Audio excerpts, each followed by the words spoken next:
यो धरतीमा मान्छे मान्छेकै रूपमा विकसित भएको विज्ञान अनुसार झन्डै 2 लाख वर्ष भइसकेको छ। यो धरतीमा यो मान्छे मान्छेकै रूपमा विकसित भएको झन्डै 2 लाख वर्ष भइसक्यो। त्यो भन्दा अगाडि मान्छेको स्वरूपलाई मान्छे मानिदैन। इभोल्युसनको थ्योरी अनुसार, विकासवादको सिद्धान्त अनुसार हामी अस्ट्रालोपिथिकसबाट विकास हुँदै बिस्तार बिस्तारै हामी होमो सेपियन्स, बुद्धिमान मान्छेको रूपमा यो धरतीमा देखा परेको 2 लाख वर्ष।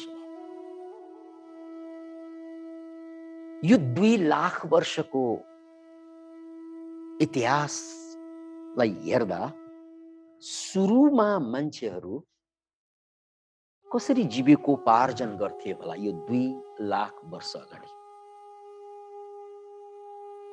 यी सबै मान्छेहरू जंगलमा रहन्थे भन्न पर्दैन। र जंगलमा रहने यी मान्छेहरू विकसित थिएनन्, हुने कुरा पनि भएन। त्यसकारण यिनीहरूलाई अचेल एउटा शब्दावली प्रयोग हुन्छ, हन्टर ग्यादरर।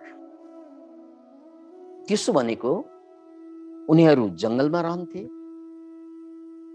र शिकार गर्थे र शिकार नभेटाका बेला या शिकारको साथसाथमा ग्यादर भनेको फलफुलहरू, कन्दमूलहरू, जे प्रकृति प्रदत्त उपादानहरू छन्, कुराहरू छन्, जस फल टिप्यो खायो, फल नभएको बेलामा कन्दमूल खन्यो खायो, त्यो पनि नभेटेको बेलामा शिकार भेटायो खायो। पैसाको आवश्यकता परेन, बजारमा गएर किन्नु परेन, पौरख गरे पुग्यो। यसरी त्यो कालमा 2 लाख वर्ष अगाडिको कालमा मान्छेहरू लगभग पशुको लेभलमा, लगभग पशुकै लेभलमा थिए, किनकि पशुले पनि गर्ने त्यही हो, जे भेटाए त्यही खाने हो, शिकार गर्ने हो र जे भेटाए त्यही खाने हो। पशुले जे गरेर जीविका उपार्जन गर्छन् या जीवन निर्वाह गर्छन्, त्यही कुरा 2 लाख वर्ष अगाडिका मान्छेले पनि गर्थे। त्यसकारण यी मान्छेलाई सभ्य भनिदैन्थ्यो, किनकि सभ्यताको विकास भएको थिएन। यो 2 लाख वर्षमा सभ्यताको विकासको छनक इतिहासलाई पल्टाउने हो भने कहिलेबाट सभ्यता विकास भयो भने जबबाट मान्छेले कृषि गर्न सिक्यो। यो 2 लाख वर्षभित्र कृषि गर्ने ज्ञान उनीहरूले कहिले सिके? मात्र 10 देखि 12,000 वर्ष, धेरै माथि तन्कायो भने 15,000 वर्ष होला। तर सामान्यतया मान्छेले कृषि गर्न सिकेको भनेकै 10-12,000 वर्षको इतिहास मात्रै छ। 2 लाख वर्षमा उनीहरू बिल्कुलै जंगली, बिल्कुलै असभ्य, बिल्कुलै पशुको स्तरमा नै बाँचेको। अब यो 2 लाख वर्ष मान्छे भइसक्दा पनि जाबो एउटा खेती गर्न अहिलेको हिसाबले त्यो जाबो, अहिले टेक्नोलोजीको हिसाबले त्यो जाबो कुरा देखिन्छ।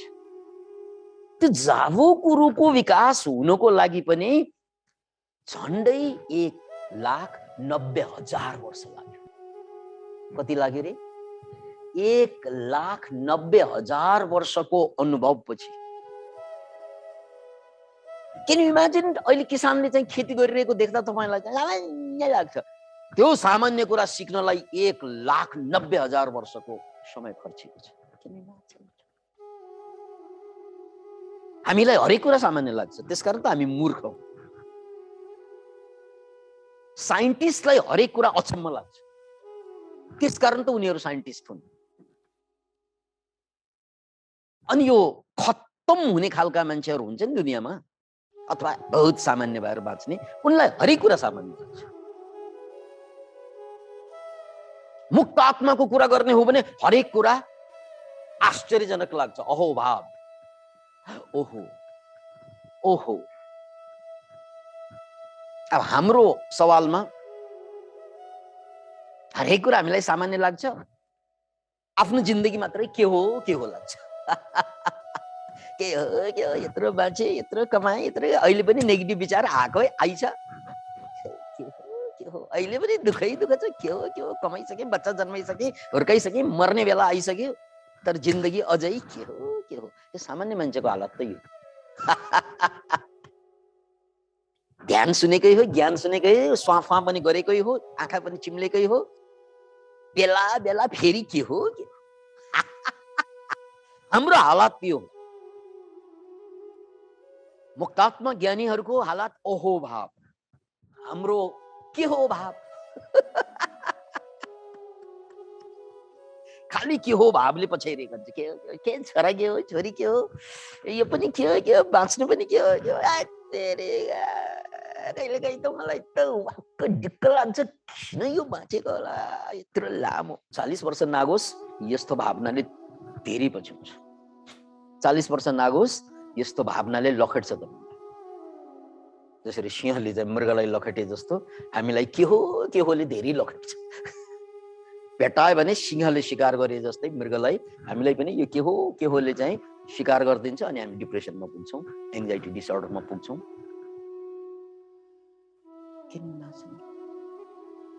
त्यसैले सामान्य मान्छेले बुझ्ने तरिका, सबै कुरा उसलाई हरेक कुरा सामान्य लाग्छ।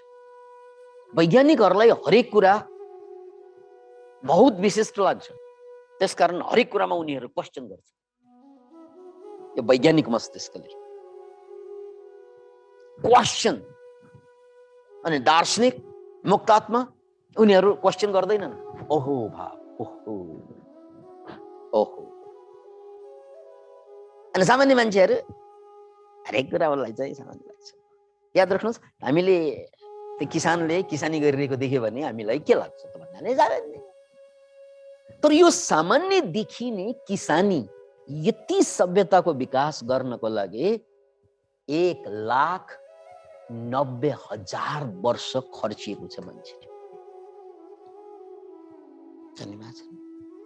त्यसकारण आज हामी जे छौं, जुन अवस्थामा छौं, यो 2 लाख वर्षदेखि मान्छेले सिक्दै, पुस्ता हस्तान्तरण गर्दै आइरहेको ज्ञानकै परिणाम। त्यसकारण मैले जे देख्छु, मैले जे जानेको छु, अहिले हामी युट्युबमा छौं, अहिले हामी जुममा छौं, फेसबुकमा छौं, अहिले हामी आइटीमा छौं भनेको यो 2 लाख वर्षदेखिको अनुभव, अध्ययन, अनुसन्धान, यी सबैको परिणामको निचोड हो आजको युग। त्यसकारण यो वरदान, यो 2 लाख वर्ष खर्चेर पाएको कुरा हो। यो क्यामेरा, यो नेटवर्क, यो सबै कुरा। तपाईलाई त सबै कुरा तातो नि भुत्लो लाग्छ नि, हामीलाई त सबै कुरा तातो नि भुत्लो लाग्छ नि। के हो र के ठुलै कुरा लाग्दैन। नो, अरबौं मान्छे यो कुरा बनाउनुलाई सिद्धिएका छन्। आज जुन कुरा हाम्रो हातमा छ, यहाँसम्म हामीलाई पुर्याउनलाई, यहाँसम्म यी कुरा बनाउनलाई अरबौं मान्छेको बलिदान छ। खरबौं धन सम्पत्तिको व्यय भएको छ त्यसको लागि। त्यसकारण हरेक कुरालाई सामान्य नलिनु। सामान्य लिएपछि के हुन्छ? धन्यभागी नै हुँदैन हामीहरू। We are not thankful. कृतज्ञ भाव, यो के हो रे सामान्य, यो के हो रे सामान्य। अनि कृतज्ञ भावले तपाईलाई रोगी बनाउँछ, पीडित बनाउँछ। अहिले रिसर्चले पत्ता लगाएको कुरा के हो त भने सुखी मान्छेहरू जसमा चाहिँ बढी सुखानुभूति हुन्छ, धनले होइन, पदले होइन, प्रतिष्ठाले होइन, उनीहरूसँग कृतज्ञ भाव बढी हुन्छ। अनि दुखी हुने मान्छे गुनासो भाव हुन्छ उनीहरूसँग। हरेक कुरा के तालले यो बनाएको भए योभन्दा अलि राम्रो बनाउनु पर्थ्यो, के तालले फुटबल खेलेको, के तालले क्रिकेट हानेको, के तालले एक्टिङ गरेको, के तालले हिँडेको। घरैमा पनि त्यही भन्छ, के तालले लुगा लगाएको, के तालले बोलेको, के तालले खाएको, के तालले सुतेको। यार यसलाई भनिन्छ कृतज्ञ भाव। जुन घरमा हरेक कुरामा यसरी चाहिँ के ताल के ताल के ताल भन्ने बेतालका कुराहरू गर्छन्, त्यो घर सबभन्दा दुखी परिवार भनेर बुझ्नुहोस्। सबभन्दा दुखी परिवारले मात्रै हरेक कुरामा आलोचना सुरु गर्छ, गुनासो सुरु गर्छ। किनकि भएको कुरामा, राम्रो कुरामा उनलाई कुनै पनि किसिमको चासो नै हुँदैन। राम्रो कुरामा त धन्यवाद दिनुपर्ने नि, होइन र? कृतज्ञ भाव, ओहो थ्याङ्क यू मेरो पापा, थ्याङ्क यू मेरो मामा, कमसे कम यति त छ, यो नभए के भयो यो त छ, यो नभए के भयो यो त भएको छ, यहाँ नभए त्यहाँ नभए के भयो त यहाँ त भएको छ। यार भएको कुरा देखेर जो खुसी हुन्छन् नि, त्यो परिवार बहुत खुसी हुन्छ। अनि भएका सारा माल ताल सबै कुरा टनाटन छ, जिन्दगी खर्चेर बनाएका कुराहरू, अनि नभएका कुरामा ध्यान दिएर यो भएन, त्यो भएन, यो के ताल, यो के ताल। यसलाई भन्छ कृतज्ञ भाव। के भाव रे? अनि भन्छ मेरो मनमा नेगेटिभ विचार मात्रै आयो, नआयो क्या आउनु, किनकि तपाईँ भएको कुरालाई धन्यवाद दिन सिक्नु भएको छ। कहिले भएको कुरालाई थ्याङ्क यू, वाओ। कहिले भन्नुभयो अहिले आँखा बाँकी छ, नभएको भए हे भगवान आँखा दिनु भन्थे। ओहो मसँग आँखा बाँकी छ, ओहो मसँग साहस बाँकी छ, अझै गर्न अझै धेरै ठाउँ बाँकी छ। ओहो, यो ओहो भनेर बुझ्ने कहिल्यै पनि दिमागमा आउँदैन सिद्धिने मान्छे। यो रिसर्चको कुरा गर्दैछु मैले। को मान्छे बढी खुसी हुन्छन्, को मान्छे बढी दुखी हुन्छन्। दुखी बढी हुनेहरू नै मेन्टल प्रब्लमको शिकार हुन्छ। को मान्छे बढी खुसी हुन्छन् भन्नाले जसमा अहो भाव छ, नभएको कुरामा पीडा हुने होइन कि भएको कुरामा खुसी हुने। के रे? नभएको कुरामा पीडित हुने होइन, भएको कुरामा खुसी। किनकि भएको पनि त थुप्रै छन्, नभएका पनि छन्, तर भएका धेरै छन्। र यो लम्बे चौडे व्याख्या मैले किन गरेको भने एउटा सामान्य देखिने कुरा बन्नलाई पनि हाम्रो जमानामा हाम्रो हातमा जे छ त्यो 2 लाख वर्षमा खरबौं खरब खर्च गरेर अर्बौं अर्ब मान्छे मरेर बनेका कुराहरू हाम्रो हातमा उपहार स्वरूप छ। तपाईले जहाँ आँखा पर्यो त्यसलाई धन्यवाद नमस्कार गर्दै यदि खुसी हुनुहुन्छ, वाओ बिल्डिङ टेक्नोलोजी, वाओ यो आईटी टेक्नोलोजी, वाओ भाषाको शैली, वाओ वाओ गजब, यो सबै कुरा वाओ। किनकि त्यो सबै कुरा बन्नलाई 2 लाख वर्ष खर्च हुन्छ। अनि तपाईलाई सित्तैमा हातमा आएको छ, त्यो कुरालाई तपाईले सामान्य रूपमा लिनुहुन्छ। ए के अरे पैसा भएपछि सबै हुन्छ नि, विस्तारै विकास पैसा भएपछि 1 लाख वर्ष अगाडि पैसा भएपछि हुन्थ्यो, पैसै भएको थियो। 2 लाख वर्ष अगाडि पैसा भएको भए हुन्थ्यो। हामीलाई त अहिले के भन्छौँ, हाम्रो डायलग यहाँ पैसा भएपछि सबै हुन्छ। कहाँ हुन्? ल आजभन्दा 5000 वर्ष अगाडि चाहिँ पैसा भएर चाहिँ यो जुम टेक्नोलोजी थियो। 5000 वर्ष होइन 50 वर्ष अगाडि पनि थियो। त्यसकारण पैसा भएर सबै हुँदैन। यो पैसाको परिणाम होइन, यो 2 लाख वर्षको बलिदानको परिणाम हो सबै कुरा। 2 लाख वर्ष मान्छेको इतिहासको परिणाम हो। यसरी बुझ्यो भने हामीमा के हुन्छ? धन्यवाद, वाओ थ्याङ्क यू, सबैलाई थ्याङ्क यू। किनकि यहाँसम्म हामीलाई पुर्याउनलाई, यहाँसम्म चिज बनाउनलाई अर्बौं मान्छेको बलिदान छ। अतः यो कुरालाई फेरि बुझ्नुस् बहुत गम्भीरतापूर्वक। जे छ त्यसलाई धन्यवाद दिन सकेन भने त्यो मान्छे जहिले पनि नेगेटिभ विचारको शिकार हुन्छ। नभएको कुरा त्यो निड हो कि विल हो भनेर छुट्याउनु पर्यो। निड हो भने त्यो आइहाल्छ। विल हो भने कहिले आउँदैन, कहिले नआउन सक्छ। अब प्रसङ्ग अलिकति चेन्ज गरौँ। मैले यहाँहरूलाई अहिले व्याख्या गरिरहेको कुरा 2 लाख वर्ष अगाडिका मान्छेहरू जो हन्टर ग्यादरर थिए, जो जङ्गली थिए, र यी जङ्गली मान्छेहरूको भाषा थिएन, आगो सल्काउन जानेको थिएन, लुगा लाउन जानेको थिएन, केही पनि थिएन। उनीहरूलाई हेर्ने भनेको दुरुस्त पशु, जसरी पशु पनि जङ्गलमा रहन्छ, लुगा लाउँदैन, आगो बाल्न आउँदैन। बस त्यही हालतमा मान्छे सुरु भएको थियो 2 लाख वर्ष अगाडि। यति कुरा त यहाँहरूले बुझेको कुरा हो। तर नबुझिने कुरा म बताउन चाहन्छु, त्यो 2 लाख वर्ष अगाडि जसरी मान्छे सुरु भयो, विकास भयो, आजको मिति क्यालेन्डर हेरेर आजको मितिमा पनि त्यही लेभलको मान्छे अहिले पनि बाँकी छ। यो पो आश्चर्यको कुरा। फेरि पनि मान्छे भर्खर मान्छे भएको बेलाका मान्छेहरू, दुरुस्त पोस्तालका मान्छेहरू, आजै पनि ती मान्छेहरू बाँकी छन्। अफ्रिकन जङ्गलहरूमा, अमेजनको जङ्गलहरूमा यस्ता मान्छे भेट्टाइन्छ। यसको मतलब के त भन्नाले हामी 2 लाख वर्ष अगाडि आइसक्यौं, उनीहरू अझै 2 लाख वर्ष पछाडि छ। 2 लाख वर्ष पछाडि आजै पनि यो मितिमा पनि भनिन्छ होड्जाबे, अफ्रिकाको कङ्गोतिर अरू ठाउँमा पनि होला, जङ्गलमा बस्ने एउटा ट्राइब समूहको नाम छ होड्जाबे। अहिले त्यो होड्जाबेको ट्राइब भित्र छिर्यौं भने उनीहरूले त्यही गरिरहेका छन्, हन्टर ग्यादर, खेती गरेको छैन। अहिले पनि खेती त गरेको छैन भने विकास गर्ने कुरा छ। अहिले पनि उनीहरू शिकारी नै हुन्, कच्चा मासु चपाउँछन्, अहिले पनि काट्छ, बाणले हान्छ, मार्छ, त्यसरी नै नाङ्गै हिँड्छन्। तरुणीहरू पनि, तरुण पनि के मतलबै छैन, फिलिङै छैन।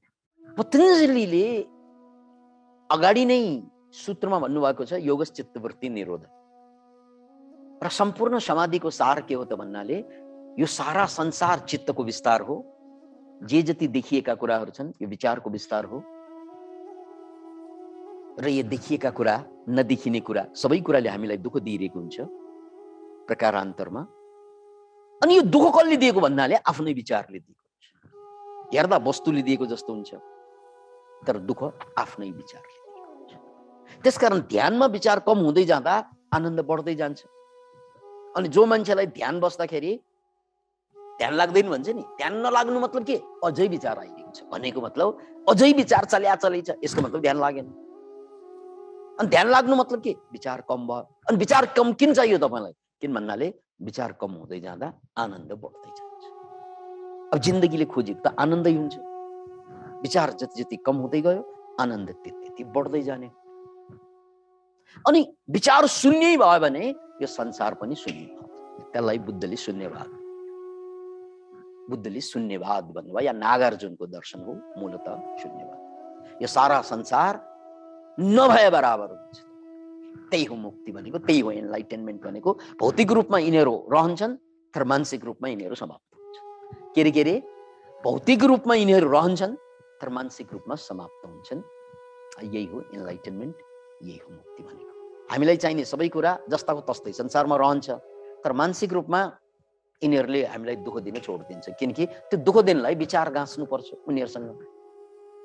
जब विचारले उनीहरूसँग लिङ्क गर्दैन, उनीहरूको उपयोग त हुन्छ तर उनीहरूको प्रभाव पर्दैन मनमा, कर्म बन्धन बन्दैन।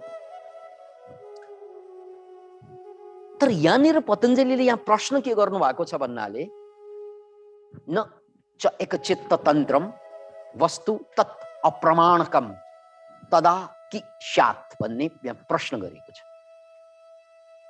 यानी मन शून्य हुँदाखेरि के संसार साँच्चै शून्य हुने हो त? यो यसको जवाफ के हुन्छ भन्नाले हो पनि होइन पनि हुन्छ। किन भन्नाले मेरो लागि अब मनले संसार बनाउने भएको कारणले गर्दा मेरो लागि अब संसार रहे। I am free from the संसार। मेरो लागि संसारको अस्तित्व छैन। मेरो अस्तित्व छ तर संसारको, म संसारबाट मुक्त भएँ।